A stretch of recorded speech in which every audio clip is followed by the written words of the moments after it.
All right. So we are doing P2 today. Yesterday we have done till chapter 6. We are talking about ARR, IRR, capital investment and all. Today we'll go with chapter 7. That is about pricing decision. How we should price, what type of things we have to consider while pricing our product or services. Okay.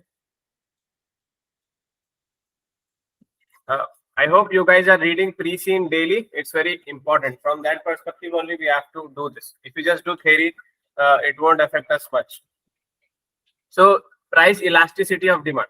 So, firstly, why price elasticity come in the concept? If you just go little background of that, some products and services are price elastic while some are not. For example, if you see basic necessities like our fuel, if you need petrol, diesel, then our food items and all, whatever the price is, we still have to buy. That is price inelastic. And if you see other products, mostly which goes in wants, not needs, like luxury and all of this, what will happen? If the price goes up, most of the time demand will go down. Therefore, we have to understand the price elasticity of the product or service what we are providing, how much it will affect.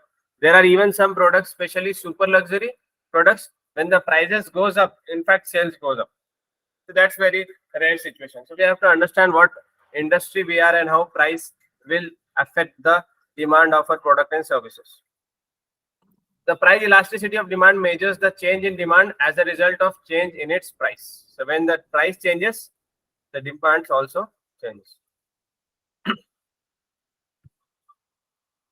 Change in demand as a result of change in price.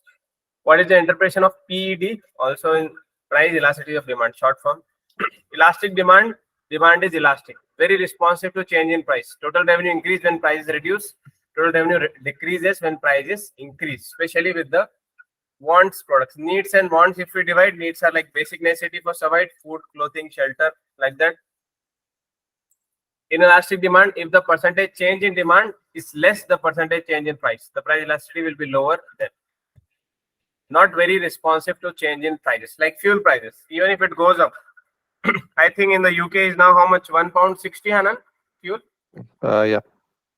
And it was 1.1 5-6 years back, 16, 17, 1.1, 1.0 something. Yeah, no, almost 2 years back, 1.1. 1.1, almost 2 years.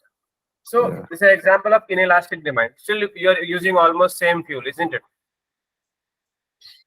Same thing for a lot of product like that. So here demand is inelastic, not very responsive to change in price.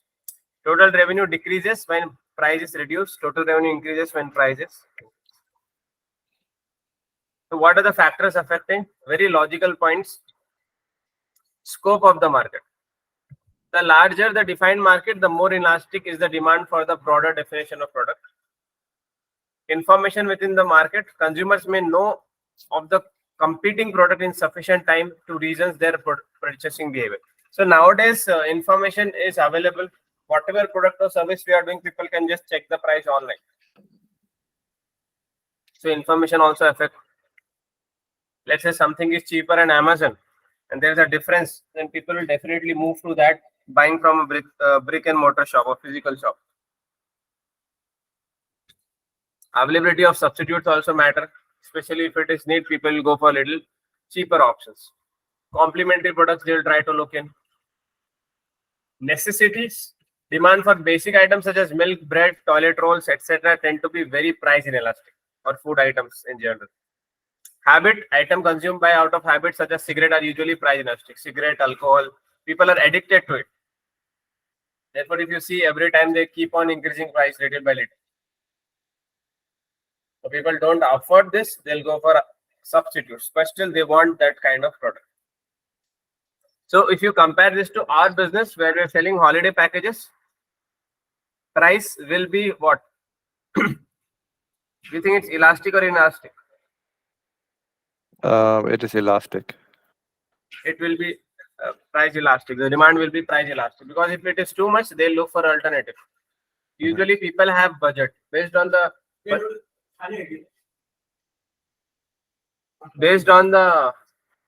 budget, they will decide where they need to go. For example, we are doing like 20-25 places, then they will select each one of them based on the overall package. Or sometimes what they will do, they'll reduce the number of days if the budget is going more. Okay. So we have to be very careful. Imagine the raw materials and whatever inventory we have, and the overheads are going more, and we know that price elastic are services. So what you will do, you will try to reduce some of the costs, reduce some of the facilities, and find an alternative way to keep the price same so that demand doesn't get affected. Okay. In a perfectly competitive market, every buyer or seller is a price taker, and no participant influences the price of a product it buys or sells. Other characteristics of perfectly competitive market include zero entry exit barriers. I mean, it's very theoretical because every business will have some type of entry barrier. Even if it is like very basic financials it needs, then you need to have intangibles. You need to have goodwill in the market. Even for exit barriers, it's not easy to close down. Then it will be at loss. Perfect information. We're talking about perfect market. Okay, so perfect market doesn't exist. We're just assuming it. Prices and quality of products are assumed to be known to all consumers and producers. Is it true? Do we know all alternatives? When we talk about information is available, but still we'll go to, let's say, talking about Amazon. Sorry, we talk about products. We'll go to Amazon, eBay, lot of other online sites, or maybe we can check the price on the shop physically. That's it. But can we say we know everything about it and all the consumer will know about the product or services? No.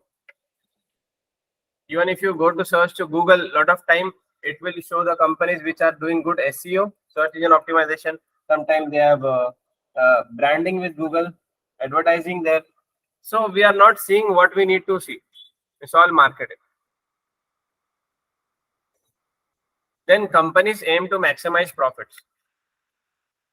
Firms aim to sell where marginal costs meet marginal revenue, where they generate the most profit. Homogeneous products. The characteristics of any given market, good or service do not vary across suppliers. Imperfect competition refers to the market structure that does not meet the conditions of perfect competition. Imperfect competition refers to the market structure that does not meet the conditions of. So, do we live in perfect or imperfect? It's neither perfect, neither completely imperfect. It's kind of mix. Okay, because perfect says everything is available, everything is perfect, and all consumer knows all the information. That's not possible. Whereas imperfect is totally opposite. It says there will be a monopoly, there will be oligopoly. We'll see what is this. But even this is not 100% true. Monopoly, in which there is only one seller of a good, the seller dominates many buyers and can use its market power to set a profit maximizing price. Monopoly is when somebody has 30-40% of the market share, even 50%. People don't have alternatives to go. Whatever the price policy they are setting in, they have to accept it. Microsoft is usually considered a monopoly. Like when we use system, unless you are using Apple, usually Microsoft is a kind of monopoly. Oligopoly, in which few companies dominate the market and are interdependent. Oligopoly is a little bit common. There are some big players, they are dominating. I just talk about online retail. So we have like Amazon, we have eBay. In India, we have like Flipkart and some companies. So it's a situation like oligopoly, where few companies are dominating the market. Monopoly is the situation where one company dominates. Oligopoly is a situation where few companies dominate. Just 1 second. Hello, CG. Hi, Pushpa. Yes. CG, today we have started with the pricing decision. Yeah. Just now we started the first page. We are talking about how some products or services are elastic and some are inelastic. Yeah. So monopoly is a situation where one company dominates. Oligopoly is where few companies dominate. Monopoly is illegal by the government. They don't do it. They don't allow it. Sometimes it happens, like Microsoft. If it is a government company, it can become monopoly. While oligopoly is common. Like you talk about online retailers, other than we have Tesco, Asda, Sainsbury, Morrisons, they have given some examples. Because in the UK, they have almost 75% of the market. Then monopolistic competition, in which products are similar but not identical. There are many producers, price setters, and many consumers in a given market, but no business has total control over the market price. Monopolistic competition, like let's say 4 companies, 25, everybody is doing different. So how to establish an optimum price? Same thing will going for our business also, Happywell. Definitely we are not into monopoly, but maybe we are into oligopoly. We are talking about only businesses in our country, Westland. But maybe there are a lot of international players also doing the travel business there.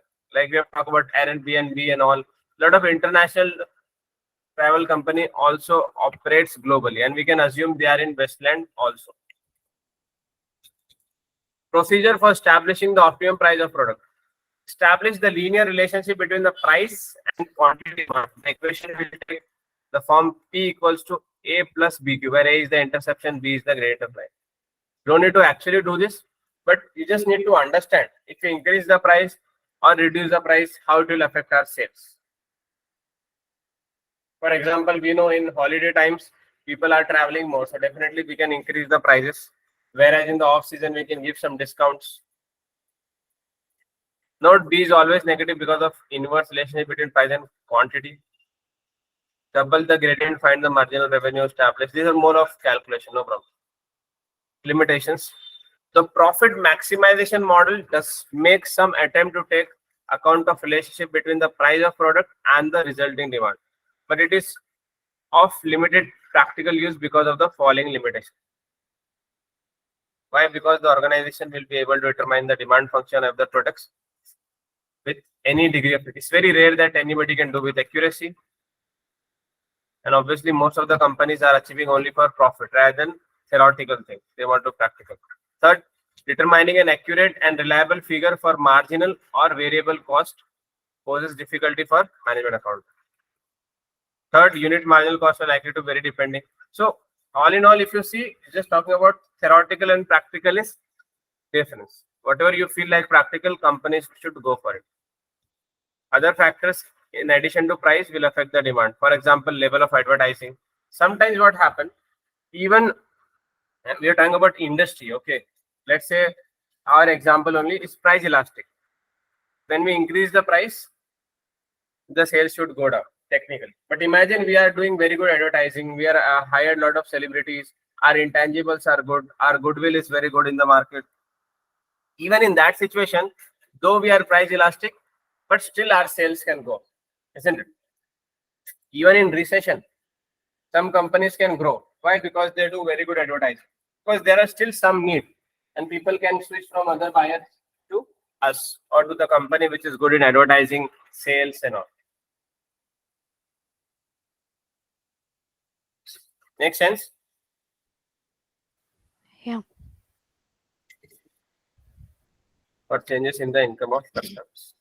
Especially, I think for us, one model they have not mentioned in the Preseen is B2B. Mostly CIMA copies UK model. So in UK, they give holiday pay, right? 1 month. A lot of companies even are ready to sponsor the holidays. So if you tie up with the companies directly, then we can get a good stable revenue and a bigger revenue as well. Isn't it? What do you think will be the advantage and disadvantage for us if we try to focus more on B2B, business to business?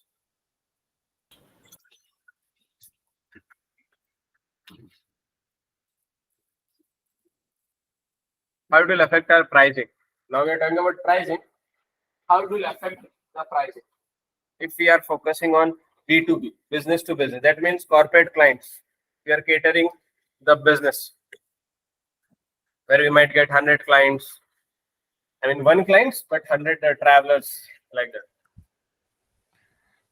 And many Maybe times we it's can- not with the family, it can be with the group, it can be team building exercise. Yes, easy. I think maybe we can increase our price a bit compared to the other packages we gave. Sorry. For corporates, Can you I was sorry. can you please repeat? Yeah. Yeah, I was thinking like for corporates, apart from the families and all, I think we can the price we can do better. Like we can increase a bit of price. I think we can do that.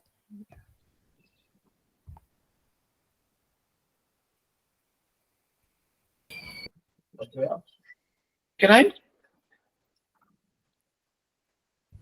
Hello, Yes, Madhav. sir. Can I? Yes, yes. It's like so B2B pricing is like a fixed various B2B products or like services, like depending upon the overall cost and service, overall cost and effect involved. So it is like the like it depends upon the overall cost, like the overall cost and the efforts what we put, and at the same time we can like.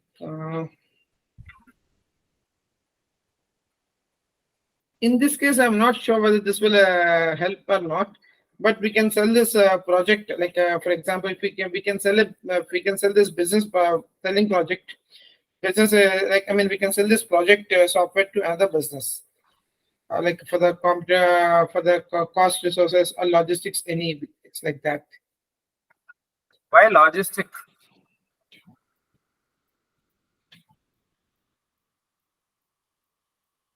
I didn't understand your answer, Madhav. Mainly for so my answer is like a Little slower. Slowly, yeah.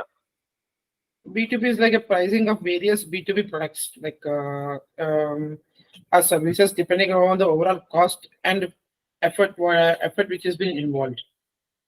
Okay. And that is one of the strategy what we can follow. And an example like Okay. What I'm saying, Madhav, is my question is simple. What is the advantage and disadvantage of our company Happywell targeting business clients, corporate clients? If you want to give some example related to pricing also, it's okay. Simple question. advantages and disadvantages of Catering corporate clients. Now we are doing individuals and families. Now, if you go to businesses, like businesses have team building, traveling, it's frequent. My students will travel. Yesterday, only one of them were traveling to Rajasthan, different state for a 3-day trip because of team building. Every office, once a year, twice a year, they'll go for a team building where they tie up with these companies where they take care of the flights, accommodations, food, everything. 3 days, 5 days. Yeah. So advantage of corporate banking. Okay. Anand? Yep. Convenience.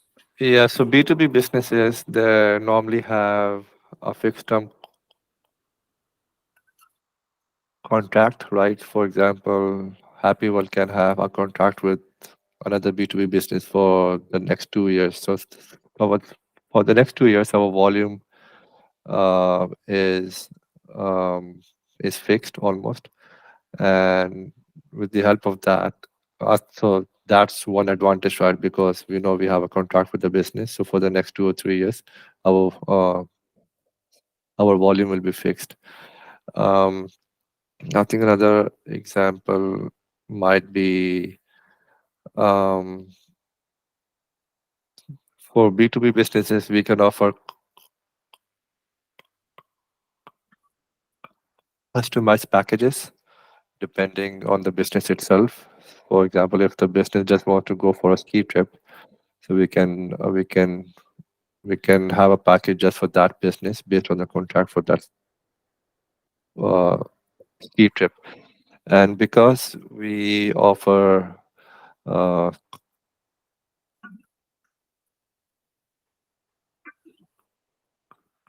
customized packages, we can actually increase our price for the business. So that will be the impact of the pricing. And disadvantage would be that having B2B would mean that um, um, our base of clients will not be expanded because we will just be focusing on B2B clients. So I think it's better to have both B2B and individual clients as well. Right. Have the current one, but start Exactly. exploring. Yeah.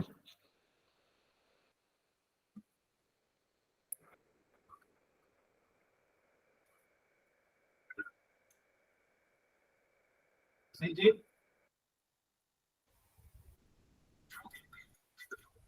Yeah. Yeah, I was also saying about the pricing because like this is what was going in my mind also. Like we can customize, so of course we can keeping the individual packages. We can focus also on B2B. What will be the advantage and disadvantage of that?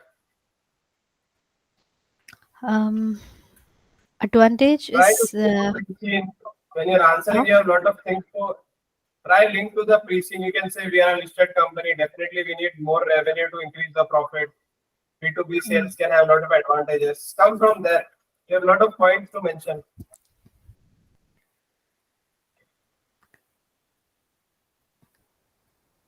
Yeah, I think in the pre-scene it was not mentioning anything about B2B, right? So yeah. If we start, they don't mention B2B, but they mention about the business and industry, right? Mm. You have to connect the dots. Okay, the I'm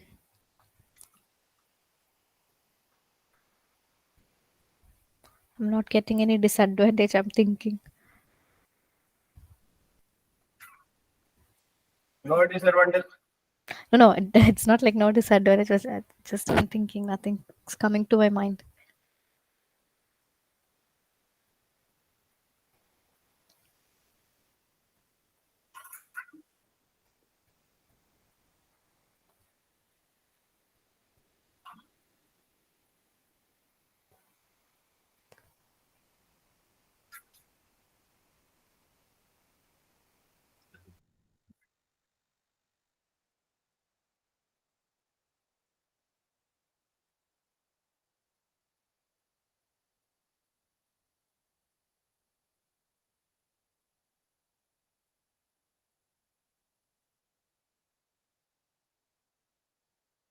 Okay, let me answer. So,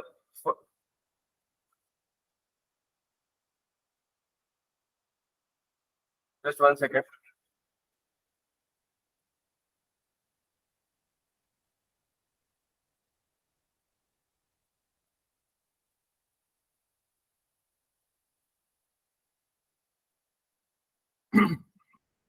Yeah. So going B2B definitely looks very promising for us.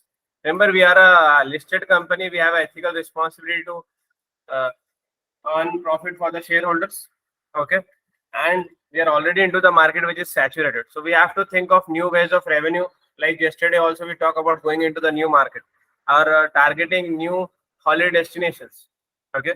Let's say now if you go for B2B, it will have a lot of advantages and disadvantages. Advantages can be we already have a goodwill in the market. So when we approach businesses, it might be welcoming for us.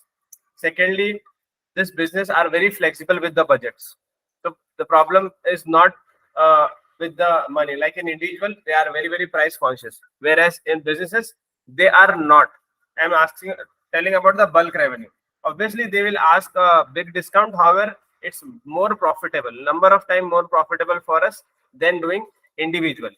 We might have to put a specific salesperson or sales team just focusing on B2B. One of the big disadvantage we can talk about B2B business is mostly they work on credit. So we have to have a credit control team. They don't usually pay in advance or cash like that. So they might ask for credit most of the business. That can be a disadvantage. Another disadvantage maybe tailoring the packages for the starting year. It might be little difficult depending on the places. Maybe they just want to go within the country or sometime outside, and we have to see what is their expectations from us. As I said, they go mostly for team building. They want sightseeing, but they'll do a small office work or like a team building, some event, all of this.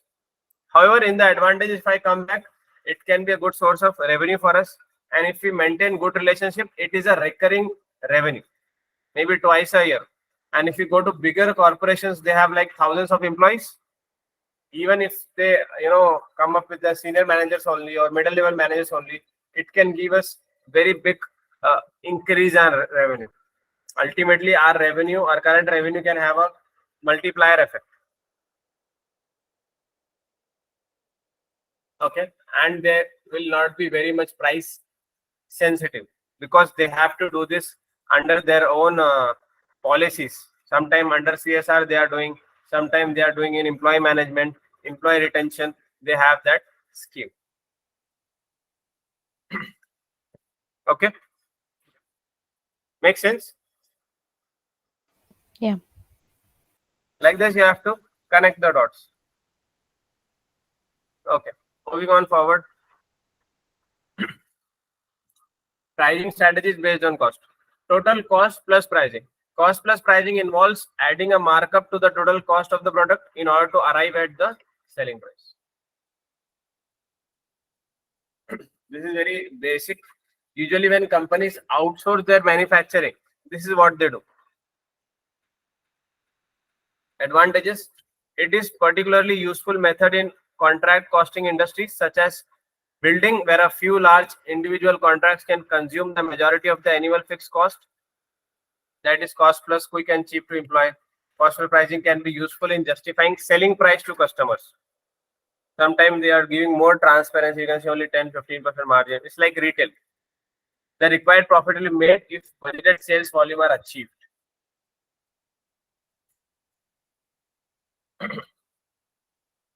Then disadvantages of this cost plus pricing can be, it takes no account of factors such as competitor activity. Maybe let's say you have made some packages of $500 and you are saying, okay, on that we want to earn 20%. So 500 into 1.2, you'll sell it, let's say, for 650. So not 650, 600 you will sell. But maybe competitor is selling at 550. Just giving an example of numbers. So competitor activity is not taken care of. You are just involved more internally. If prices are set on the base of normal volume, the actual volume turns out to be considerably low. Overheads will not be fully recovered from sales and predicted profits may not be attained.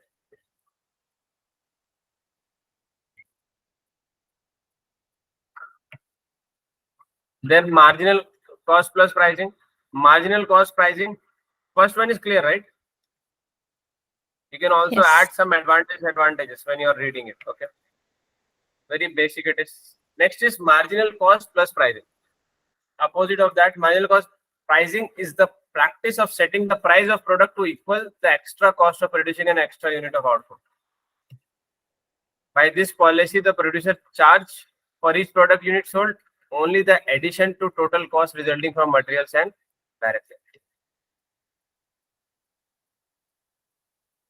And if the sales are down, they'll keep it very close to marginal cost. For example, an item has a margin cost of $1 and nominal selling price of $2.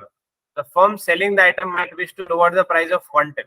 Technically, they sell 2, but they know only $1 they need. So they can do it 1.1 only. Why? Because it's a poor sales.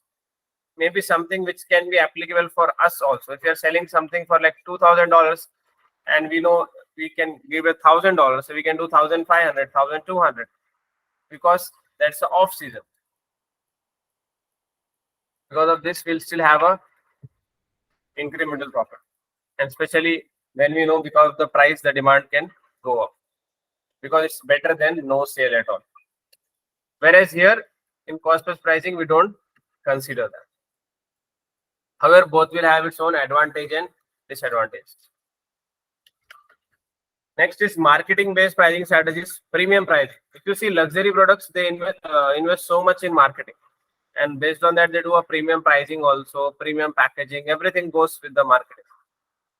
Premium pricing is pricing above competition on a permanent basis. You can just say, our pricing is the premium. This can only be done if the product appears different and superior to competition. The keyword here is appears. Sometime it is or sometime it is not, but it appears. How it can be appear? Because we have a lot of celebrity endorsement. Let's say football players are advocating about it. Then you have superior packaging. Then you have superior customer service. Lot of these things. They're just making it appear. Sometimes it is better. Sometimes it is just assumed to be better, which normally means establishing a brand name based on quality, durability, and after sales service. Next is market skimming.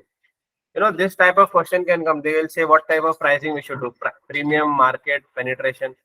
So they have given a lot of other options also, but this 3-4 in the starting is important. So you can write about it, and maybe you can give some advantage, and ultimately recommend which one Happywell can go for.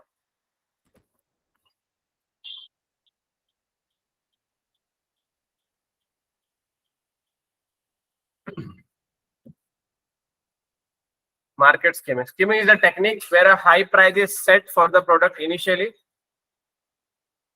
so that only those who are desperately keen on the product will buy it. Then the price is lowered, making the product more accessible. When the next group of customers have had a chance to buy at that price, the price is lowered again, and so on. The aim of strategy is usually to maximize revenue, but on occasions also used to prolong the life of older products. What is the best example for this? Can you give an example? Very easy. We all use it. Almost.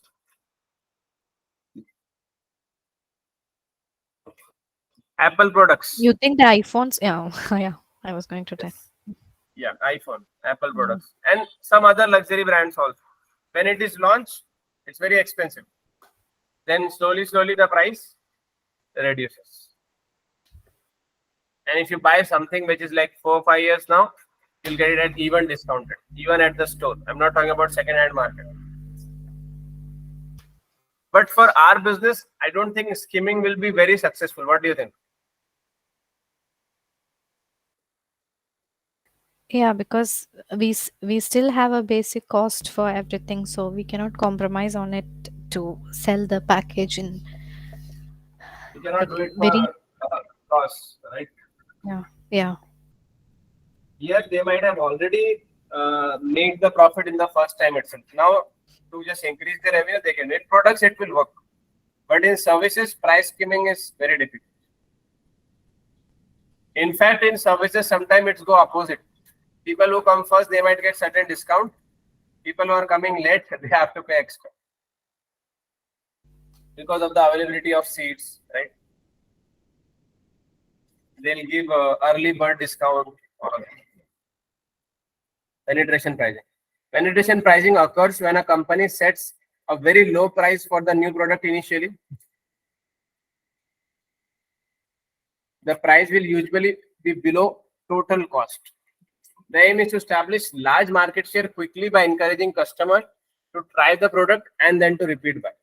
This type of tactic is therefore where barriers to entry are low. It is hoped to establish a dominant position which will prevent new entrants coming into the market because they could not establish critical mass easily with prices so low. Penetration price. Can you give an example which industry it is very common, or any products where it is very common penetration pricing?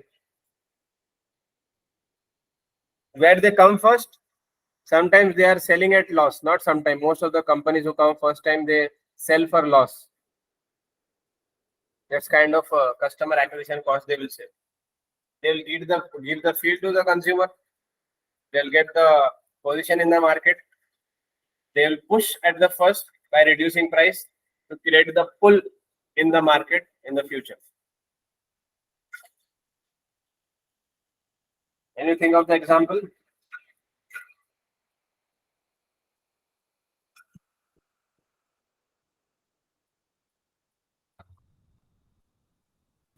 Is it like this fast moving consumer good comes in it? Yes, very good. Maybe. FMCG. Yeah. FMCG. Hello, Anand.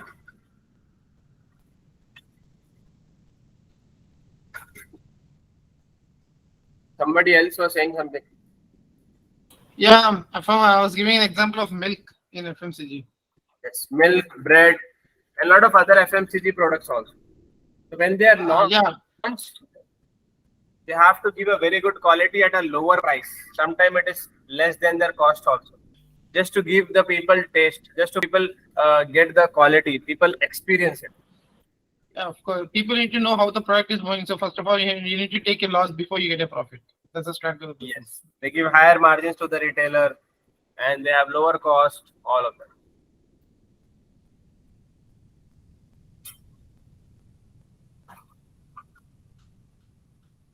Penetration pricing. What do you think? Will it be suitable for us? It doesn't really apply to holiday package because we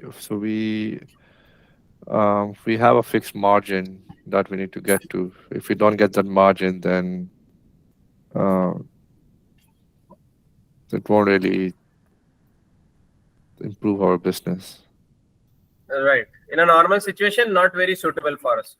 However, if you are Yeah. going into the new market, for starting, we can still try that. If you know that our services are better than the competitor, but maybe they are very much brand loyal, but if you want to bring them here, we can try that strategy, give them some experience.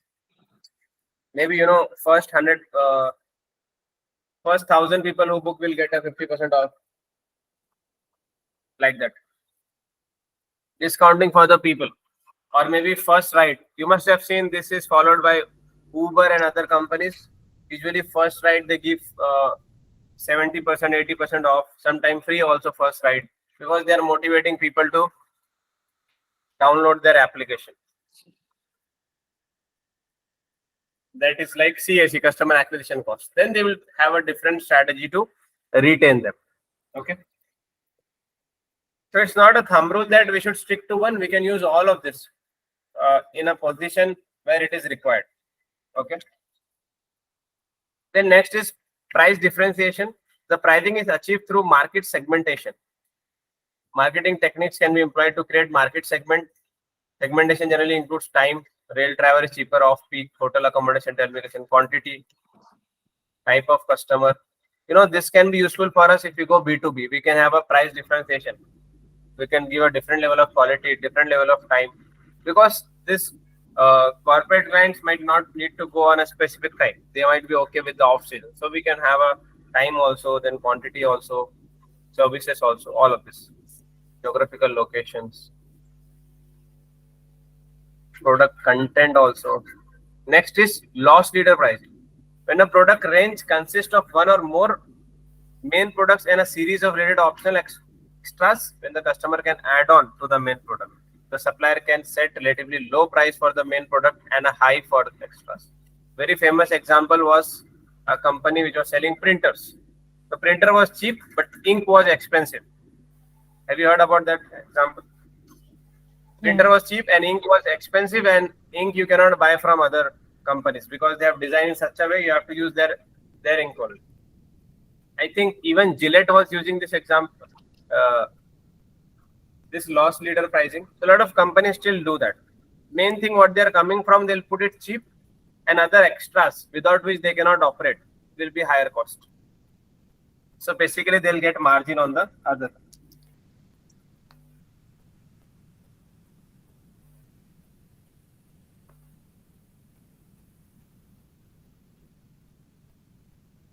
The strategy has been used successfully by aircraft engine manufacturers who win an order with very competitively priced main product and can only be serviced by their owner. Highly priced spare parts. Well, luxury cars, if you see, their spare parts are very high priced. Even servicing is high. Then discount pricing. Discount pricing is the long-term pricing strategy used by firms such as IKEA and Ryanair, based on low cost, high volume, and low margins. It's like cost leader. They always have discount, but they work in very much bulk. Products are priced lower than the market norm, but are not put forward as a comparable quality. Their main aim is to procure large share of the market. Next is control pricing. When an industry is regulated on selling price, the elasticity is zero. certain industries, like in UK, I think they wanted to control the prices of gas, right? Mhm. Last year it was going to up when the other prime minister came in, the CIMA qualified lady, right?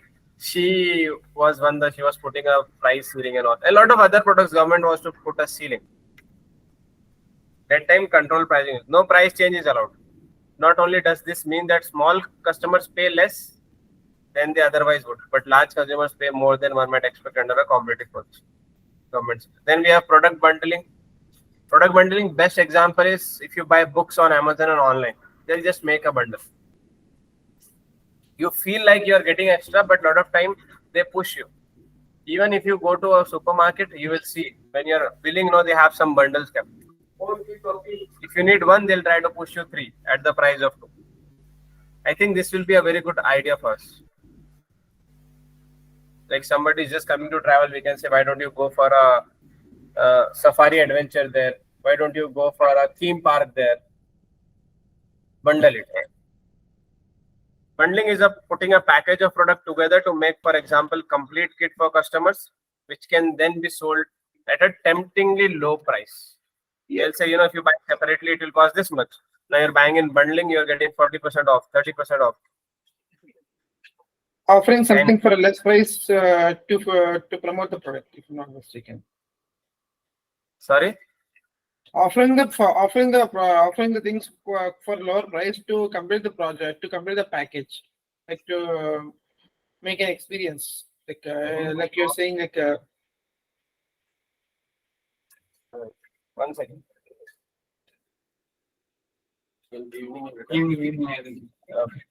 Yes, right, Madhav, correct.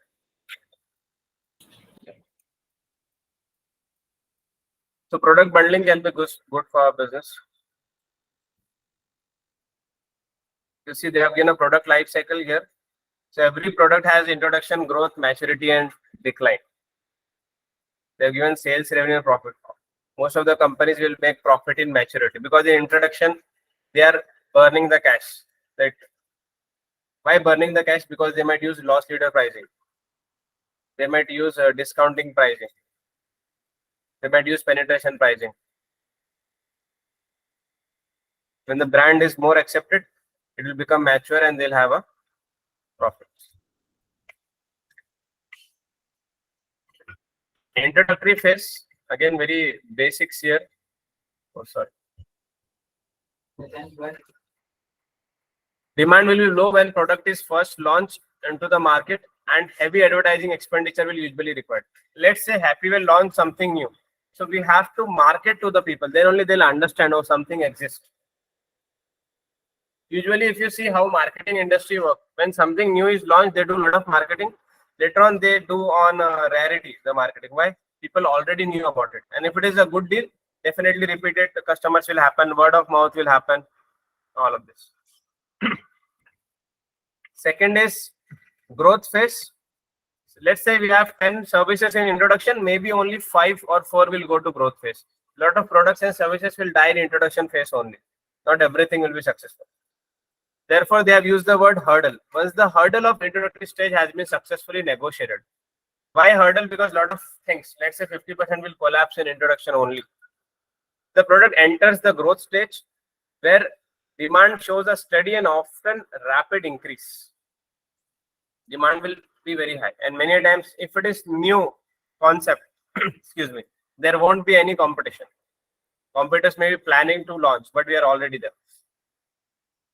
No competition to very, very low competition.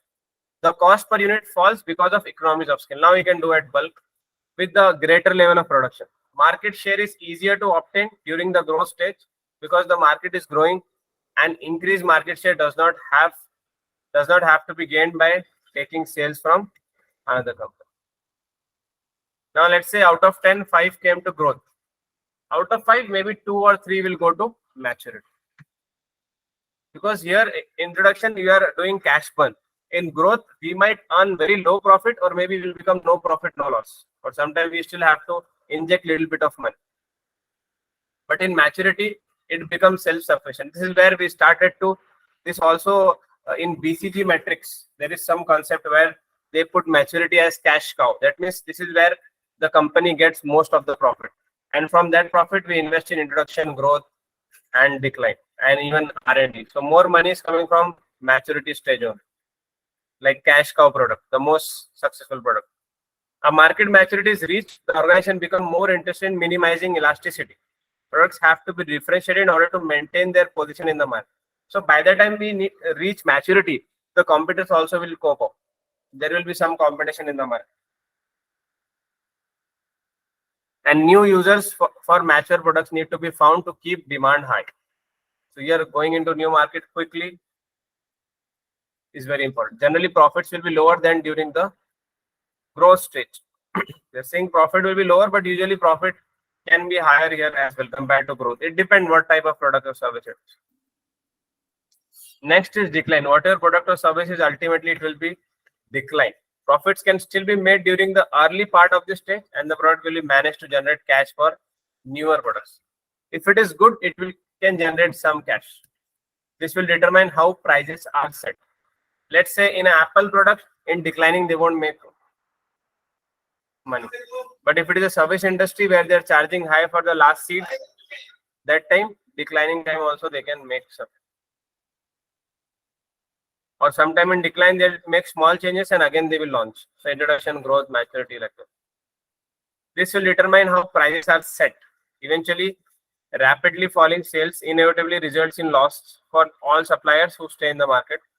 The particular product has effectively come to the end of its life cycle, and alternative investment opportunities are pursued. So for us also, we have to see what kind of things are getting good sales, which is in introduction, which is in maturity, and what kind of services or what kind of holiday packages are going in decline. You should always have a lot of product coming in introduction and make sure they pass the hurdle of introduction, growth, and lead to maturity. For example, if we start corporate, that is business to business, then also we have to go through introduction, growth, and all. That's why I was saying the first year can be a little difficult. Any questions here? Very logical chapter it was. Don't try to learn it, but just understand. Okay. Now we'll go to the next, that is responsibility centers.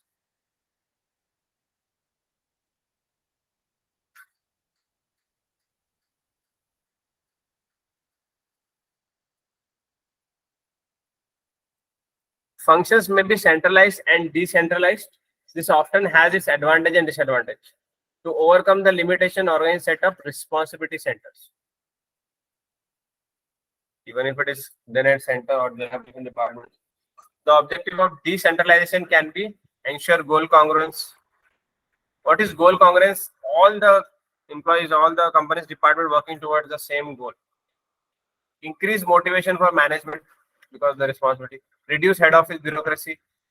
Decentralize. They can have east, west, north, south office like that. Provide better training for junior and middle management. Even another advantage can be it can help for better decision making or quicker decision making, I would say. Because if it's centralized, it might take more time. Even for the small things, they have to wait for the strategic thing. In responsibility accounting, a specific manager takes responsibility for a particular aspect of the budget within the budget control system. This responsibility center may either be cost center. There are two things, cost center and profit center. There may be either cost center, that is responsibility, either cost center, responsible operating cost. Can be revenue center, other one responsible for revenue generation. And we have profit center, accountable for profitability of the operations. So three actually, cost center, revenue center, and profit center.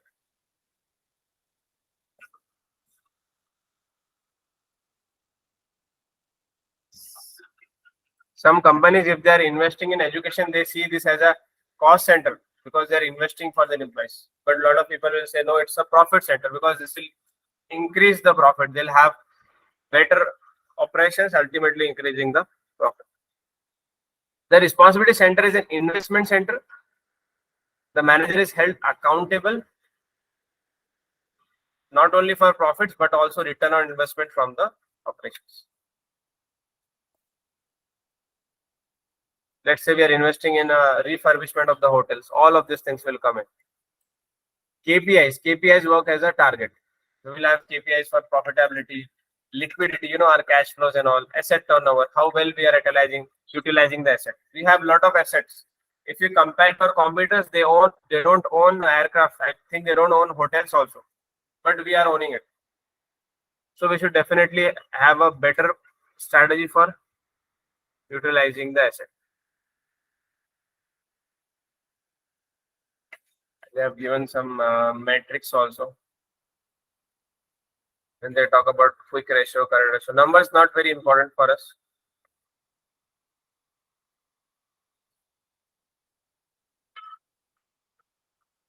Control profit, retained earning. EVA. Okay, this is something new. Economic value added. It is a measure of performance similar to residual income, except the profit figure used in economic profit and capital employed figure used in economic capital employed. So what it is saying is, other than profit, we can see totally about our operations, how many economically value they have added. That will be like cash flow. They'll add back the depreciation. They'll take care of doubtful debts. They will see what were non-cash expenses. Ultimately, how much economic value we have added. Because in the profit will show depreciation as an expense. All of this they will rectify. It is argued that the profit and capital employed figures quoted in financial statement do not give a true picture. It's not an exact picture. So to that, quantity figure need to be adjusted to show the true underlying performance. So this way also company can measure the performance. What is the advantages if we go like this? It is a performance measure that attempts to put a figure to the increase or decrease that should have arisen during a period from the operations of company or individual divisions within a company. Let's say January to December 2023. Remember, it is not a legal requirement, but companies are doing for their own evaluation. Next is like accounting return and residual income. It can be measured for each financial reporting period. Next, it is based on economic profit and economic value of assets, not accounting profit and asset value. There can be some more. What are the principles they are based on? Ultimately, maximize the shareholder wealth. There is one calculation in F3. We'll see talk about business valuation.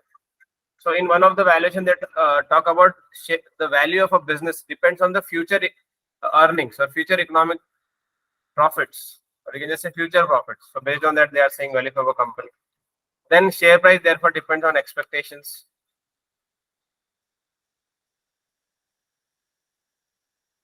Share price reflects the current. They are based on this principle. If current share price depend on current performance, future share price will depend on future share price, future performance. They might just ask the advantages if we move into that. 5 principle for effective report visualization. Visualization is putting into diagram, pictures like that. Data is optimized. You need a proper tool to use that. Report layout should be very good. For example, where to use pie chart, where to use a graph, where to use heat maps. Experience must be improved. Appropriate delivery channel should be used.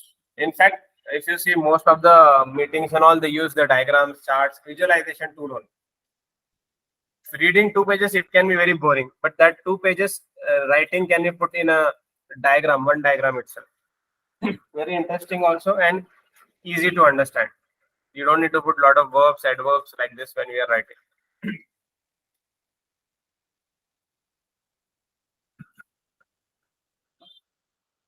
Okay, any confusion in this? No. It's talking about responsibility centers and all. Okay. Last chapter for today is alternative measure of performance. So we need to measure the performance of the organization. Okay. Then within the organization also, for individual also we have to do. If you don't measure the performance, how we can see if we are growing or not? and a lot of times the remuneration is set according to that. So measurement is very important, and financial measurement is done mostly, but the non-financial is ignored. So we'll try to do both and try to stick a balance. Let's talk about non-financial performance.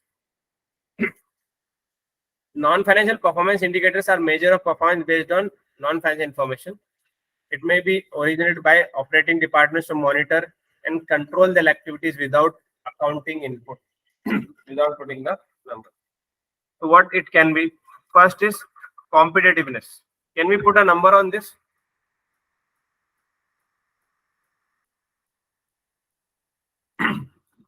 We can, but usually it is not done in the financial reporting or the financial when we give target like KPIs or all.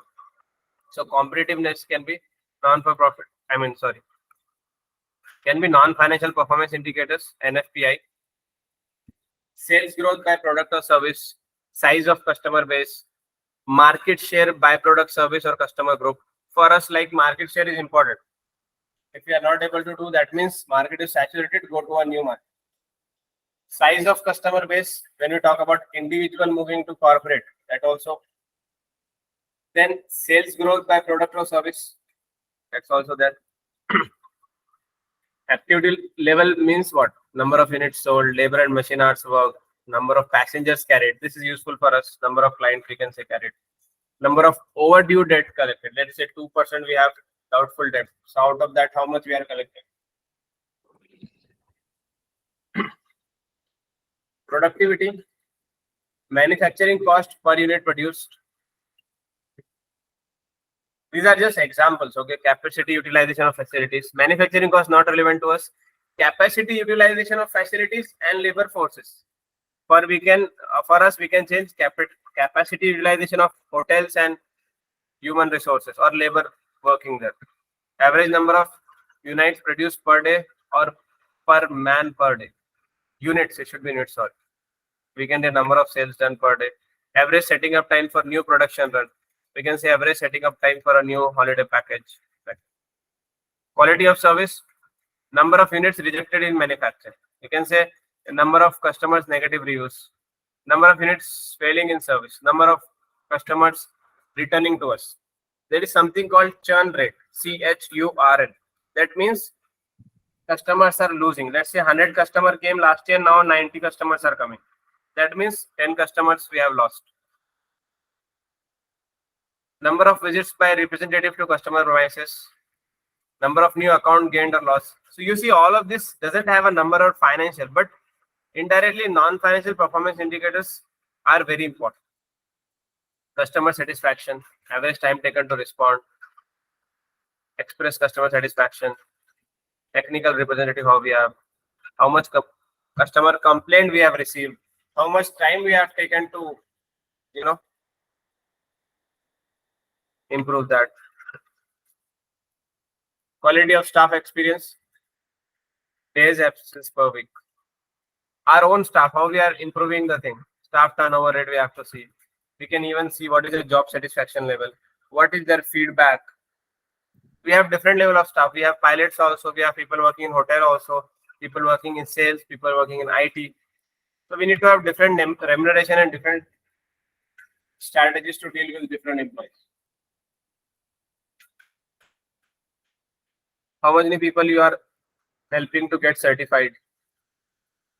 What is the job satisfaction?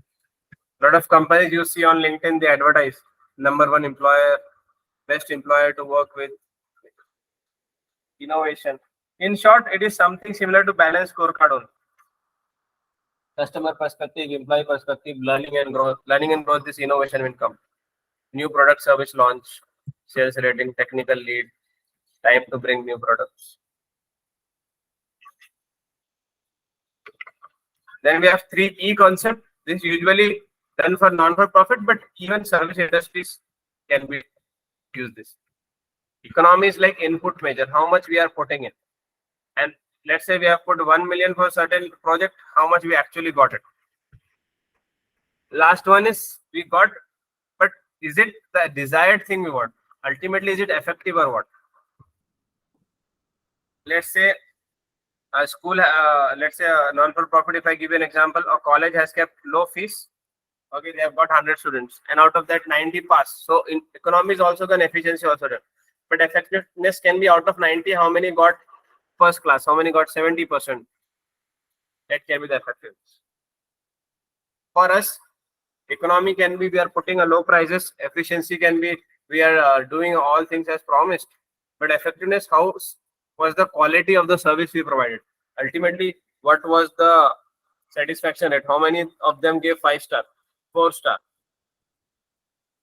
Because of the effectiveness only, customers will or the client will come back to it, isn't it? Because economy, maybe other companies are also doing. We are a differentiator anyway, so cost is not something where people are coming. Efficiency means which areas or which holiday locations we are catering, other companies might also be catering. The results are important. Okay.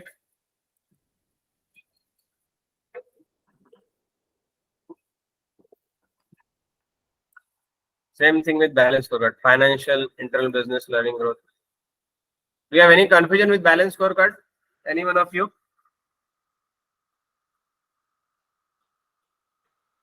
If they ask you for performance measurement, I would recommend go for balance scorecard. Even if this is difficult, you can just say company should have mix of financial and non-financial performance measure. Because if you do only financial, you will ignore learning and growth, and you can ignore internal business processes. Financial customer you will do in the financial. Okay.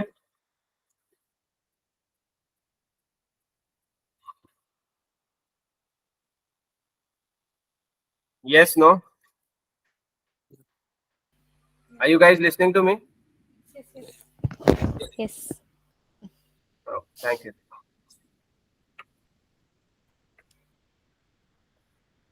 They have given the balance advantages of. It's very simple. CG, can you just read it? As a quick revision for all of us. Yeah. If there is something we can discuss. CG. Yes, I was reading it, but I realized I was mute. Yeah. The balance scorecard provides a means to clarify, articulate, and communicate strategy. It is a shorthand way of putting all key measures into a dashboard that can be used to monitor results.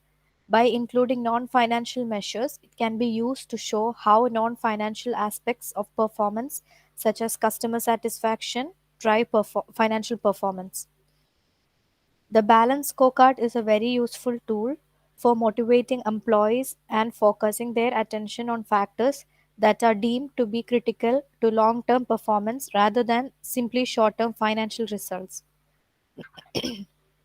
Financial perspective. Goals would be set in terms of three main areas, and measures would relate to those areas: survival, cash flow, gearing, success, monthly or quarterly sales growth and operating income, prosperity increase in market share, and ROI. Customer perspective. Customer profitability, customer retention, customer satisfaction, customer acquisition, market share, percentage of sales from new products, percentage of on time deliveries, preferred supplier status, lead time from receipt of order to delivery, number of customer complaints. Internal business process perspective. Percentage of sales from new products, percentage of sales from proprietary products, new product introduction versus competitors, also new product introduction versus plan, manufacturing process capabilities, time to develop next generation of products, cycle time, unit cost, efficiency. Learning and growth perspective. Employee satisfaction, employee retention, employee productivity, time to market, percentage of products giving 80% of sales. So next we go to the different types of benchmarking. Shall I read it? 1 second. Any confusion in this? These were just examples. Anan and Madhav. No confusions. Yeah, very basic. Same thing with the benchmarking. Yeah. Yeah, different types of benchmarking. It is a continuous process of measuring a firm's products, service, and activities against other best performing organizations, either internal or external to the firm. Internal benchmarking. With internal benchmarking, other units or departments in the same organization are used as the benchmark. This might be possible if the organization is large and divided into a number of similar regional divisions. With competitive benchmarking, the most successful competitors are used as the benchmark. For example, how quickly a competitor processes customers' order. Functional benchmarking. In functional benchmarking, comparisons are made with same function. For example, selling, order handling, dispatch in other organizations that are not direct competitors. For example, a fast food restaurant operator might compare its buying function with buying in a supermarket chain. Strategic benchmarking. Strategic benchmarking is a form of competitive benchmarking aimed at reaching decisions for strategic action and organizational change. Companies in the same industry might agree to join a collaborative benchmarking process managed by an independent third party, such as a trade organization. Great. Any confusion? No, no. Quite No, basic. we'll just go through once. Great. So we have last chapters after that. One is about risk management. Then we have about transfer pricing. That is not covered in the short notes. So I'll just quickly open the textbook and we'll do it from there. Just give me 1 second. Sure.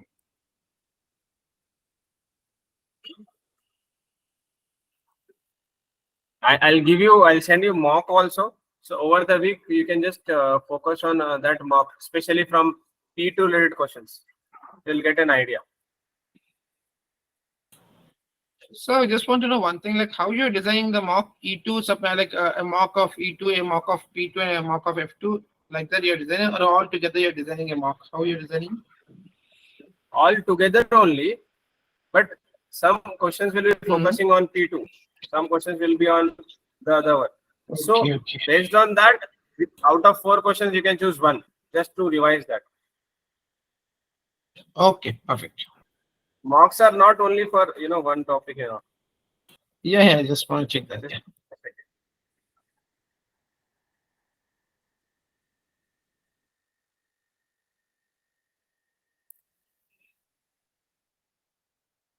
Revising is very important. Okay, just read yourself. If you have any doubt, only you come to recording, or you can ask me also. No need to watch the recording again and again. It will be a waste of time. If you have watched one, it's fine. Any doubt, you read it, or any quick confusion, we can also discuss.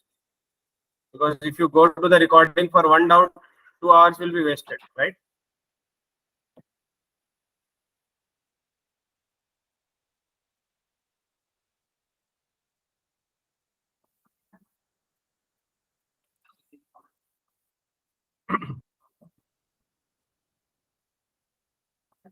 CG, did you got yesterday's recording?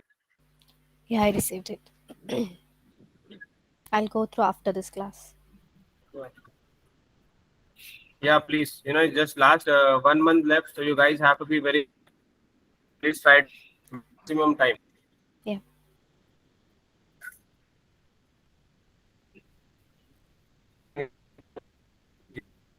Sorry.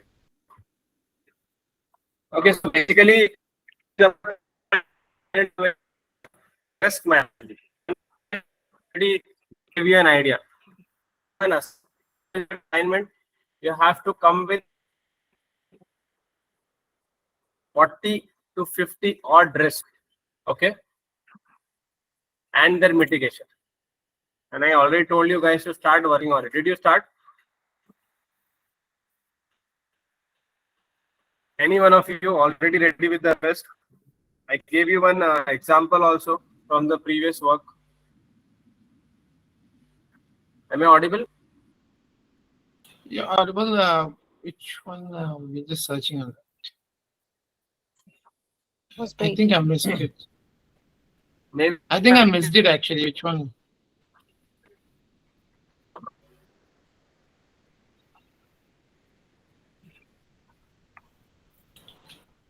Can you hear him, Hanan? Your voice is His voice breaking. cutting off. Hi, Sija. Martha Yeah, here. yeah. Yeah. I think there's some voice disturbance. The voice is breaking.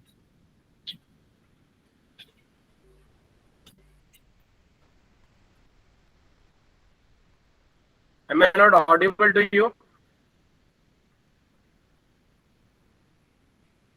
Now you're audible. No. Previously you were not.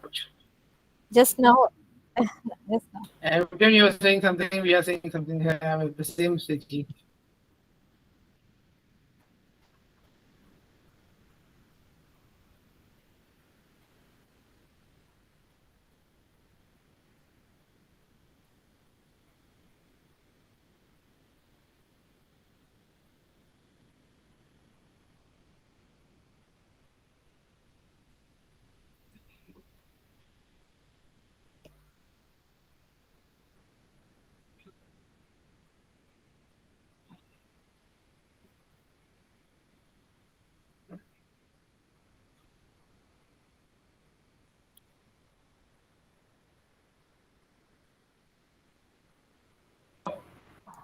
Hanan, how is your preparation going?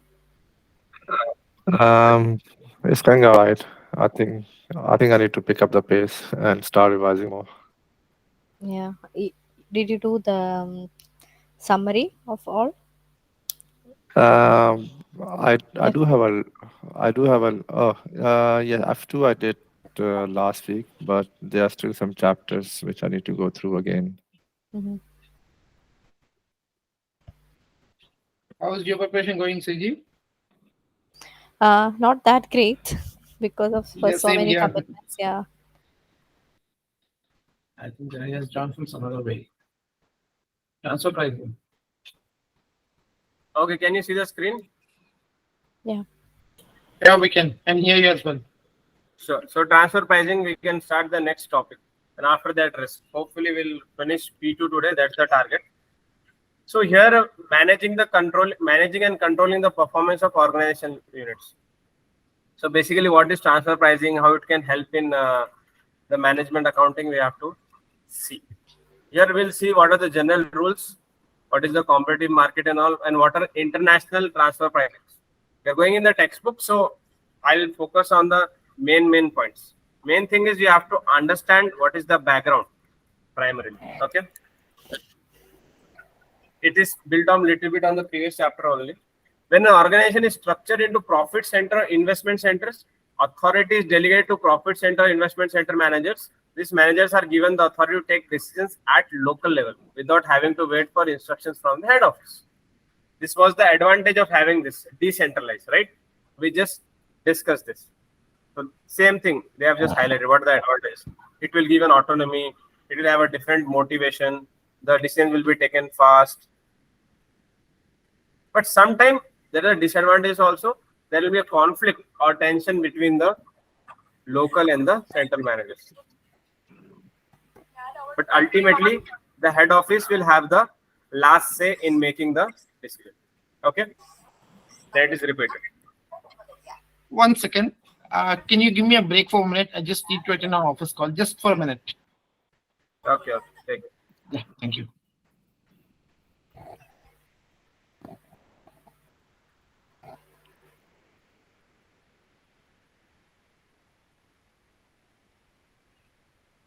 Yeah, Hanan and CG. Yes. So you guys have to start today only the risk. You're already delaying. I want SWOT, PESTEL, risk, 20 stakeholder, and risk when I say at least 40 risk with their mitigation. All four I need by tomorrow. Hanan, you started last time with the SWOT and PESTEL, right? You'll Yeah, improvise on that. okay, sure. And you never came back. So I'm not happy with that. Do it as soon as possible. And next Sunday, we'll do one question itself. Okay. We'll not have time to come back on all these things. So please do it. I'm saying from a lot of time. Okay. We're trying to make it as smart and as easier. But if you don't do that, you'll forget a lot of things. What my plan is, if they ask any question relating to risk, so that question might have already been in our notes. So you'll know the question, you'll know the answer also. It will save time and you'll write a better answers. Okay. Okay. And you can you can share with each other also, so that you can give an idea. Like SWOT question points can repeat. That's not a problem. Sorry, thank you. Let's continue, sir. Yeah. Okay, let's start. So transfer pricing. In an organization with profit center, investment center, there will always be certainly be some interconnection between different centers, right? They will have an interconnection. It's more suitable for a very big company where they are products producing things. I don't see very relevant to R, but we can just go through it. Let's say a company as big as Tata, and they have manufacturing automobiles also. They have doing with IT also. They are doing with FMCG also. So within them, they'll have a lot of transaction. Sometimes company will have policy. We should use only assets if you are buying machinery from our group only. So they will do transfer pricing within the company or within the division. So that time, that thing should be priced. Why it should be priced? They cannot do it at cost, because each department have their own targets. If they give at cost, they'll be at loss. So they won't be motivated to do that. At the same time, they cannot put an extra price on it. So it should be an agreed price on transferring. Therefore, the term comes transfer price. Okay. I'll just read the textbook what they are saying. When interdivisional or intercompany trading takes place between profit center and center providing goods or services to other, will want to earn income from the transfer. Unless it receives income from the transfer, it will make a loss on the transaction. They cannot make a loss. Their remuneration, their performance is based on that. For example, if division A provides to division B the cost $10 is to make, division A must earn at least $10 from that transfer to make a, otherwise it will make a loss. If division makes and delegate to profit center management, the manager division A would refuse to supply division B unless it allowed to earn income at least 10 per unit. So at least the cost they have to do it. Otherwise, it will be a loss if they do less than $10, because that is what they have made in manufacturing. Therefore, to avoid this, company has put a fixed price. That is, interdivisional transfer must therefore be price. The price of the transfer is called transfer price. Simple. It's more focusing on internal things, not external. The transfer is related to internal sale and internal purchase. The sale income of one division is offset by the purchase cost of other divisions. It becomes null. So ultimately, what we want, both the division should get benefit from the transfer. Okay, you can just read it. I have sent you the textbook also. Who sets the transfer price? The head office, usually imposed by the head office. Otherwise, both of them can negotiate, but that can be a problem. So head office mostly does it. Why we are doing it? Because the preference should always be to sell internally first, and the preference will be always be to buy internally first.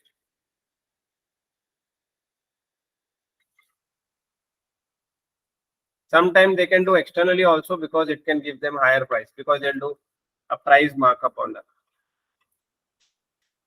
They have given one calculation also, not required. So there is a company, they have division A, division B, and they are having a internal sales and purchase.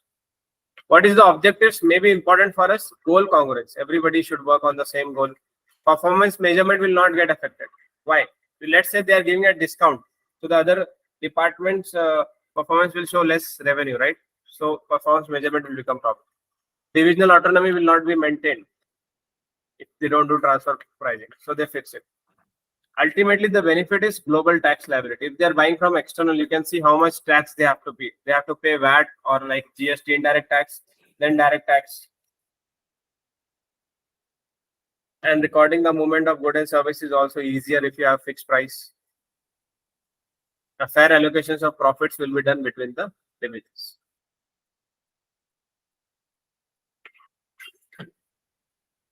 Basis of setting a transfer price, how the head office can done. It can be marked base price, it can be cost base price, it can be negotiated price. Anything they can. Cost price means how much it is cost. Market price, sometimes they'll do at a immediate market how much it is. But they won't buy or sell from market because of the tax they need to set.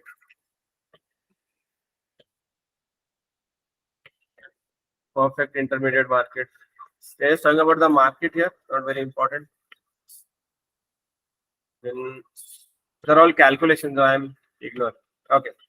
The general rule of decision making is that all goods and services should be transferred at opportunity cost.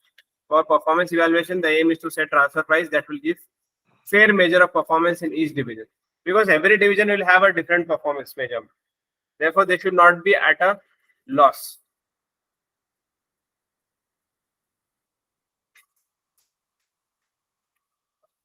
Maybe you can read this example, it will make sense. So it's very logical only. Okay.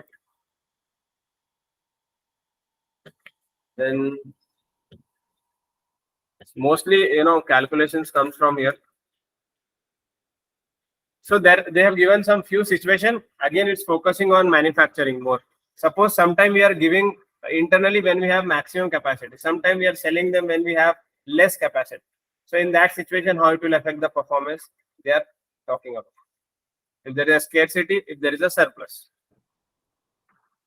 Here they are talking about spare capacity. Sometimes they are talking about extra. It's all based on calculation only. Can we do cost plus pricing? Can we do dual pricing? All calculations. Division has no surplus capacity. Other option. I don't think we'll have any kind of transfer pricing here because we are not talking about that. Okay, international transfer pricing. So as I said, one of the advantages is tax.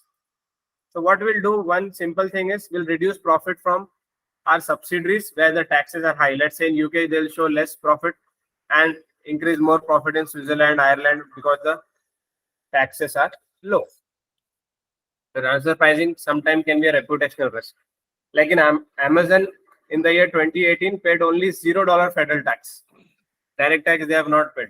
They have showed loss. Why? Because they did transfer pricing to European subsidiaries. But the next year they have to pay not because it was illegal, but because of the reputational risk.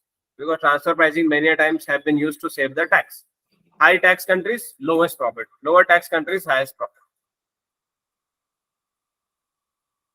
Therefore, government is also coming in with some regulation in that. Okay. Therefore, government action. What government wants to do it? They want to reduce the tax. They want to have a tax on dividend paid. They want to do a tax treaties with other countries. They want to exchange control, have a stable economy. Sorry. This is about tax havens. What tax havens actually offer? Why some companies want to go Switzerland? Why they want to go to Bermuda, Panama? Because the tax are very low. They have tax treaties with other countries. No exchange control. They have stable economy. Good communication with the rest of the world. In fact, if you see these powerful countries and powerful companies only make that country exist because they can go there and reduce the tax. We are not talking about tax evasion. Okay, tax avoidance is not illegal. We are not avoiding tax. We are paying in a lower way. Okay, business is complying with the law, yes, but is it ethical? Because you are making money from one country, technically you should pay tax in that country only, so that that country will develop. Because technically government is spending that money for benefit of the society. When it goes to other country, they will not help this country, right? So ethical implication can be there. Therefore, government is coming and putting in a lot of legal restrictions for that.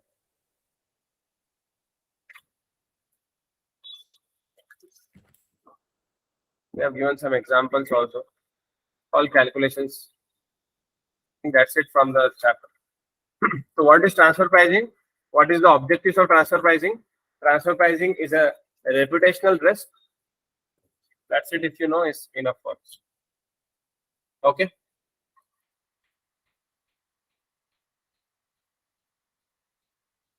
Yep. We'll go to the next. Can you see another screen now? Yeah. Yes. Okay. The last section, that is treatment of uncertainty and risk and decision making. Firstly, can you tell me what is the difference between risk and uncertainty? Any one of you? Okay. Before going difference, tell me what is risk and what is uncertainty. Then we'll see the difference. What do you understand by the word risk in your personal understanding? Risk is basically events that will impact our statements, right? Because we're a listed company. So, and uncertainty is basically events in the future that we are not sure of. Event which we are not sure of. Yeah, uncertainty which can come. I mean, hello.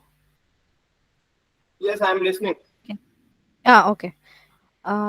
Risk is something which we can, I I think, which we can expect uh, to an extent, but I think uncertainty to a happy well, if we think it could be the weather conditions which can affect the package, and which is uncontrollable uncertainty. Okay, good. Madhav, I think risk is also based on historical data, um, and we can make estimates for that. Yeah, based on this is historical based on data. so whatever historical No, no, saying like that only happens. based on historical data, if something is not happening, or if we assume something will not happen, then that's our risk, right?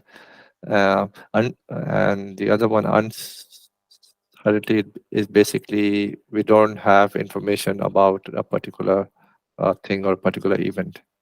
But for risk, we have information, we have past information, and based on that, for example, if our past revenue, uh, is higher than what we are estimating in the future, then we have a risk, right?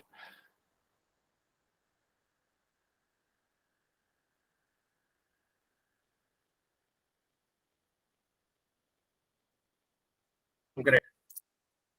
Madhav, anything you want to add? Risk concerns, not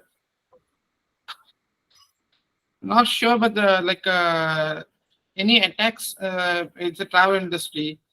So any attacks like that, natural disasters, General also. yeah, natural disasters, anything. What is risk for you? Forget about the pre. What is risk? Risk is like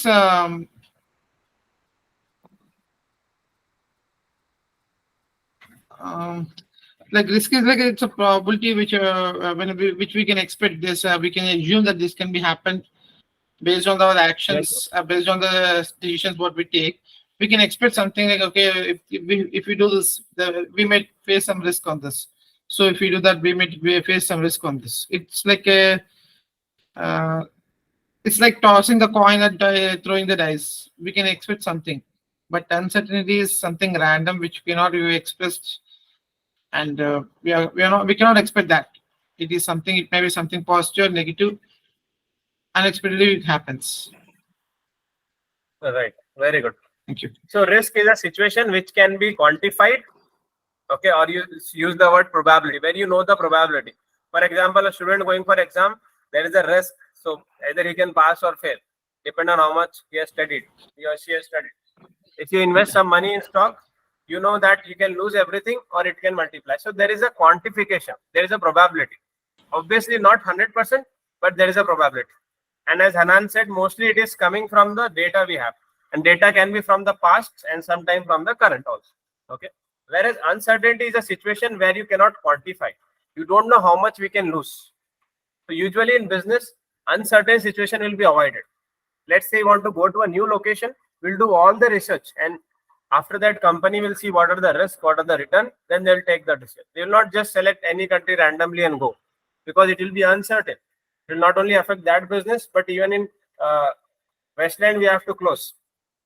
COVID situation in the start was uncertain. We don't know how effective the virus is, how it works and everything. But now it has become a risk. So we know that vaccine can be taken, it affects this type of people. Usually people with having heart disease will only have serious problems, things like that. That's the primary difference. Okay. One point I want to add is in COVID situation. COVID situation is a risk, and uncertainty is we don't know when it's going to be cured. So that was a point we can add if you're not mistaken. Right. Yes. So decision-making problems such as whether to launch a new product, whether to buy machines, choosing between products typically involve element of risk and uncertainty. So in business, we have to deal with risk and uncertainty both. But normally we should avoid uncertain situation. We can take risk. Without risk, we cannot do the business, but uncertain situation should be avoided. Difference between risk and uncertainty, they have given here. All decisions are based on forecast. All forecasts are subject to uncertainty. Needs to be reflected in financial evaluation. Risk is quantifiable. Uncertainty is unquantifiable. That's the primary difference. Dealing with risk in investment appraisal technique. Let's say a company is taking more risk, so the shareholders will expect more premium. They want a risk premium. Therefore, a cost of capital will also go up. Payback period. Payback period can be inaccurate and unreliable.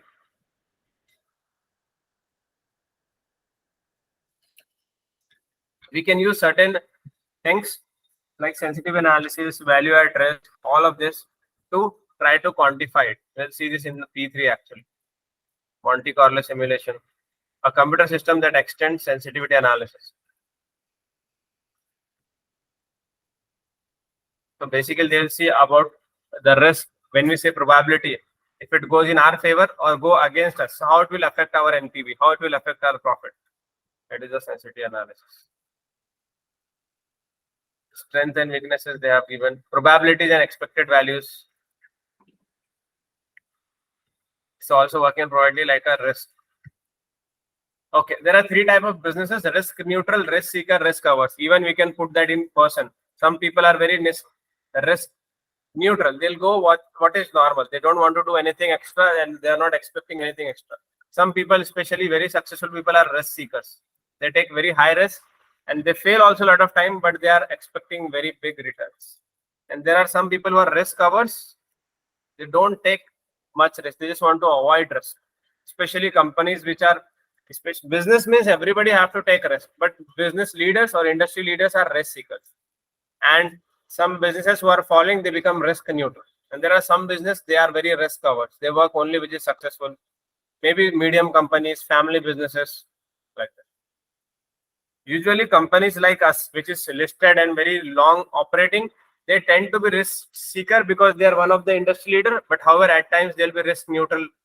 Why? Because they have to maintain a bigger brand. But a startup company will always have to be risk seeker. It depends what kind of business it is. And also what is the individual, or in our case, we can say board. If board itself is risk seekers, then we'll go book. If chairman is individually risk averse, risk neutral, the entire company will become risk neutral. Okay.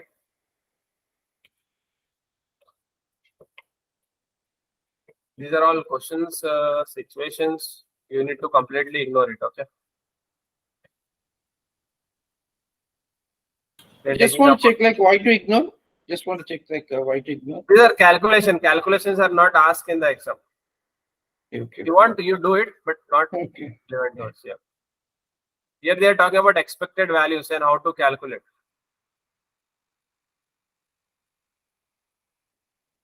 Not relevant to case studies, I am saying. Okay. Standard deviation is another formula. So here also we are trying to quantify the risk, how much it will.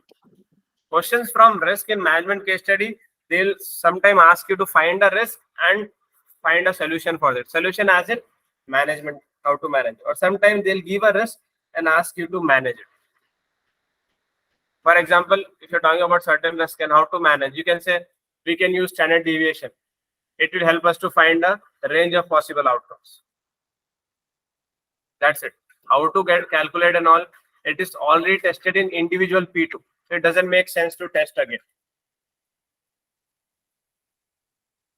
Like in this case, they are choosing between X or Y. So they want to just see which can be more profitable for them, where it is more certain. It's all based on probability. And where does probability come from? Past data. Can we say past data gives guarantee about the future? No. So these are an assumption. It's better to have assumption than having no information about the future.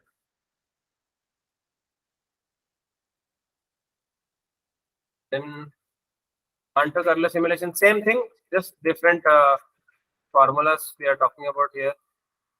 Value at risk. Value at risk, what they do is, when we say it's 5% risky, 6% risky, they don't just believe on the percentage, they want a number, how much it is. This is mostly used by the banks and big financial institutions. Let's say they are giving loan to some company and they are saying it's 90% safe. So they'll say, okay, 1% means what is the risk? Let's say we are giving 100 million loans, so how much we can lose in the worst case? Amount of risk to be lost from an investment under usual conditions based on the confidence level. What is the confidence level? Again, this is coming from the past data or the information. The probability is there, therefore it becomes risk.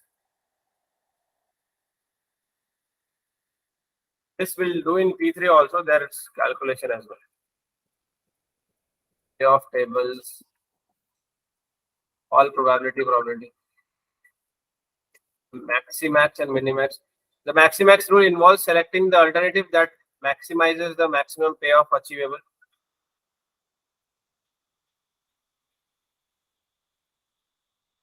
When probabilities are not available, there are still tools available for incorporating uncertainty into decision making. So just assuming max to max how much we can do, then in maximum, minimum we can do maximax and maximin. Two things are there. This approach would be suitable for an optimist who seek to achieve the best result if the best happens. Suppose it is maximin. The rule involves selecting the alternative that maximizes the minimum payoff. So what you can do is, maybe this two you just read. Don't ignore this, might be helpful. 431 and 432. If any confusion, we can discuss. Okay, logical only. Again, working on little bit of probabilities. 431, 432.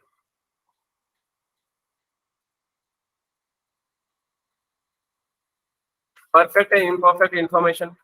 So basically, what is the difference between uncertainty and risk? Risk we can quantify. Why you can quantify? Because you have information. That means uncertainty can be moved to risk. How? By getting the information. When I say that we are going to a new country without information, get the information. So uncertainty will become an information. If you have a perfect information. But if you don't have a information, it can be a problem.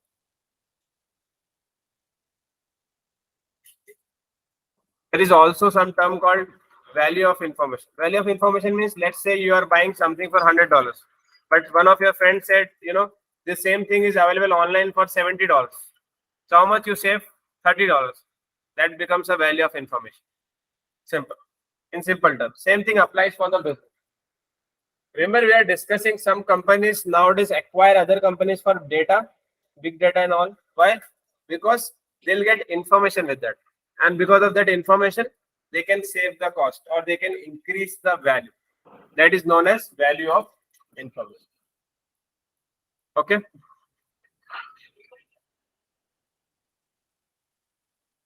Yes, no? Yes. Yes. Yes. Yeah, absolutely. They're doing the decision trees here. They're all, probabilities only. If this happens, this will be the case. All calculation only. However, in your answers, if something comes up, you can just say we can use probabilities, and all these tables can help us to get some assumption. That's it. They cannot ask.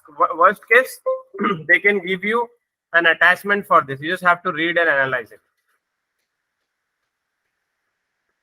Next is stress testing. So here stress testing is, they'll just put a situation where companies are in stress. Okay, and see how we are performing. Before we are getting that stress, we just want to test. And people who are performing good, the managers who are performing good, sometimes will be get promoted. And you will see overall how our company will perform under stress. Like COVID was a stress. Recession is a stress. Even if you see personally, writing this management case study is also stress. There are students who are good with the theory and knowledge, everything. But when they go to exams, they are under stress and they are not able to perform. Usually companies, individuals, all of us, if you're performing under stress, then only we can be successful, because every time things cannot be smooth. For example, banks. Banks, what is the biggest stress? Because they take collateral as a property. Let's say property fall by 33-40% something. Definitely it will be stress for them. So like this, the testing. Okay. This thing is again repeated in P3, all of this. Scenario planning. Here, scenario planning is about like what if analysis. They are trying to think about the future. What can be the future? How it will work? How it will change? For every industry, it will be different. Let's say tomorrow in UK, they say we, excuse me, they will not give PSW, post-study work. So maybe the demand for UK education will go down. A lot of Indians and other countries will not travel to UK for education.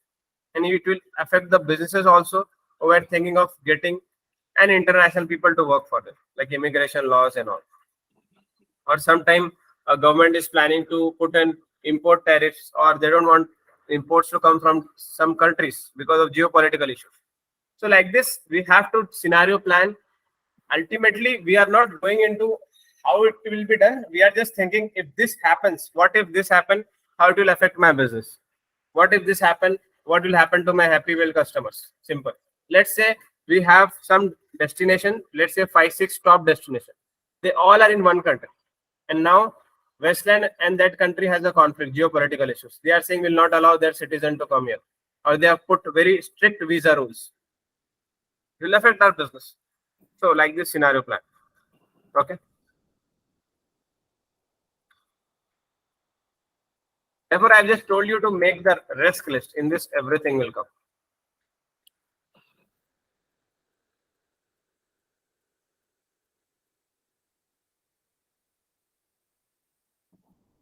We'll go to the last chapter. It is the extension of that only. We have talked about risk. Now we'll talk about how to manage it.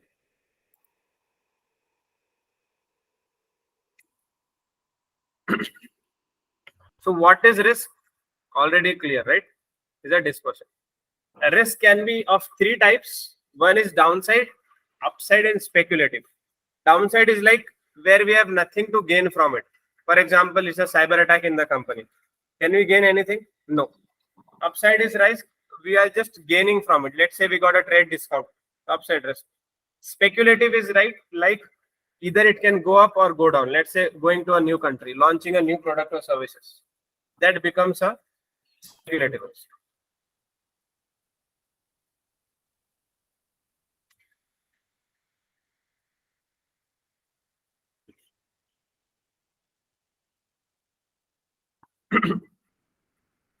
Got the point?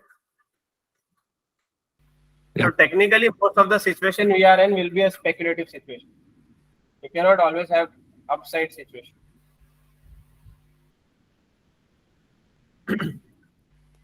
Risk and uncertainty. Why to incur risk? Obviously, to why business will incur risk. Okay, you only tell me. Why Happywell should take risk?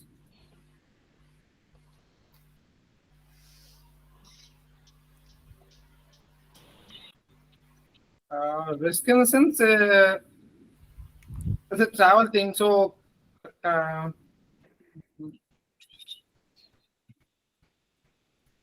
wait, just. So obviously, we take risk to get the returns. Higher the risk, higher the returns. Lower the risk, lower the return. Some businesses, as I say, they are industry leaders.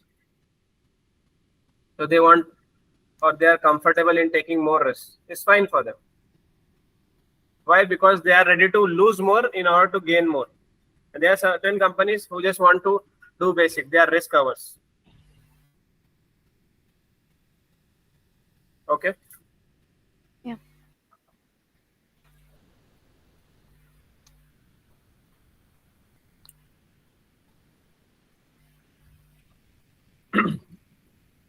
Primarily, companies do it to increase the competitive advantage and to increase the financial returns.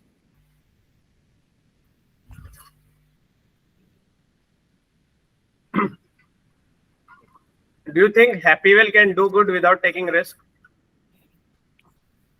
Mm, I don't I think guess so. no.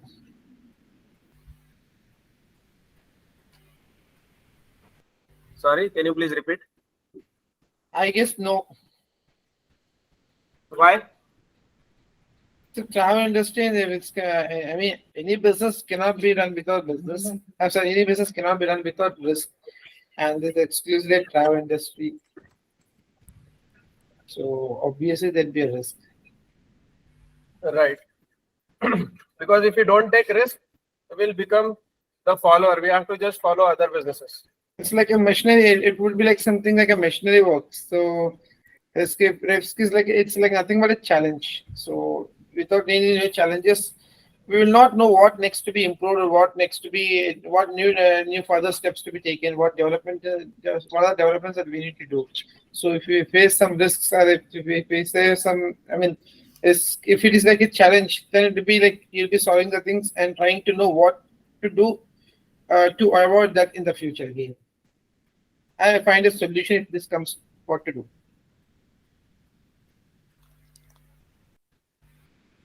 Right.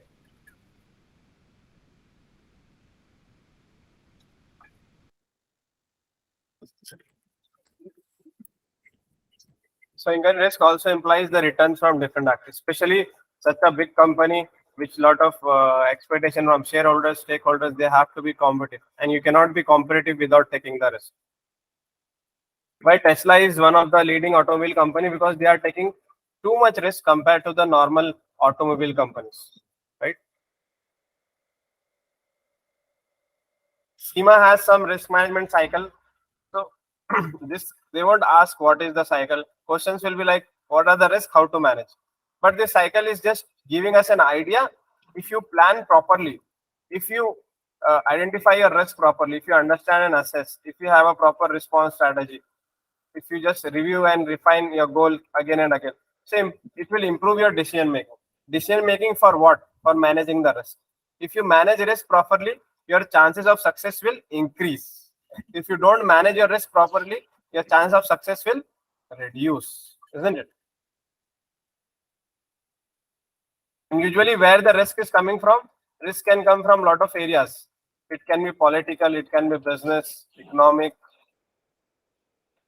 isn't it?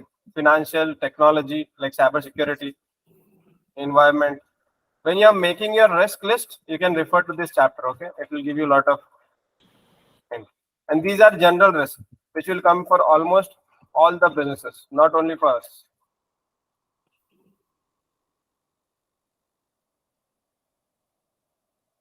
Strategic risk, product reputation risk. Actually, this chapter is same as P3 first chapter. If you guys want to go in detail, I'll send you the recording of this chapter. Yeah, you better send it, sir, because it will be just helpful for the reference. Okay. So P3 yesterday only I did for SCS risk management this chapter. I'll send you yesterday's recording. All three of you I can send. Okay. Sure. Okay. Yeah. Man, you just give me your email. I'm not sure if I had it. Just WhatsApp. My email? Yes, please. Oh, okay.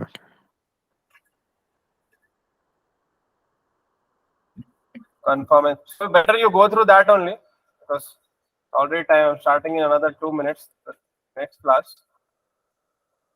That thing is done in there. Okay. Risk capacity. But to the conclusion again, you have to find out the risk and you be ready with the management of the risk. That's it, ultimately. Here they are just giving an example how you manage it.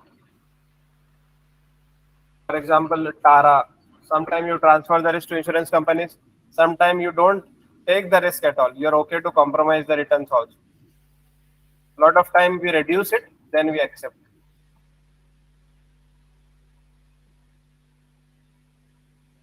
Okay.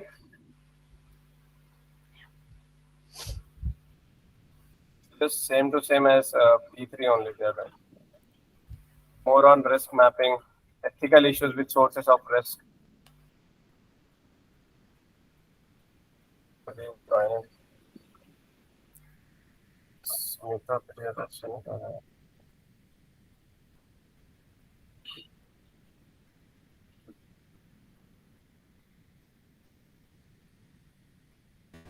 All right. Yeah.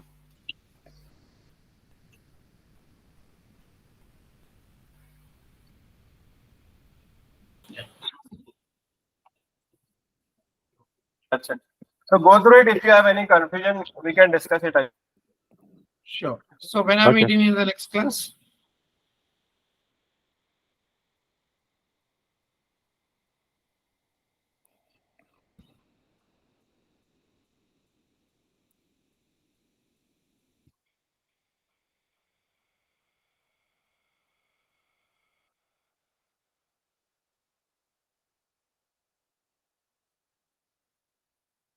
Hello? Hello. I don't think he's here. Yeah, I think he's there. Hello? But yeah, Hello? sir. Yes. Yeah. Okay. The voice is breaking, yeah, a lot. Hello. Yes, sir. Hello. Yes. Yeah. So that's it for today. Yeah. So when are we meeting our next class, sir? Next class will be on Friday. For you, Okay. Madhav, I'll call you and explain, because for F2 also, for your F2, we need a strategy. So you just let me know after once you're free. Okay, we can have a Yes, call. yes. I'm just having another class sometime. When I get free, I'll message you. Sure, please do. And I'll Okay, send you that risk management again, so you guys can go in detail. It Definitely. will help us in next level also. Sure, definitely. Okay, thank you. Okay, right.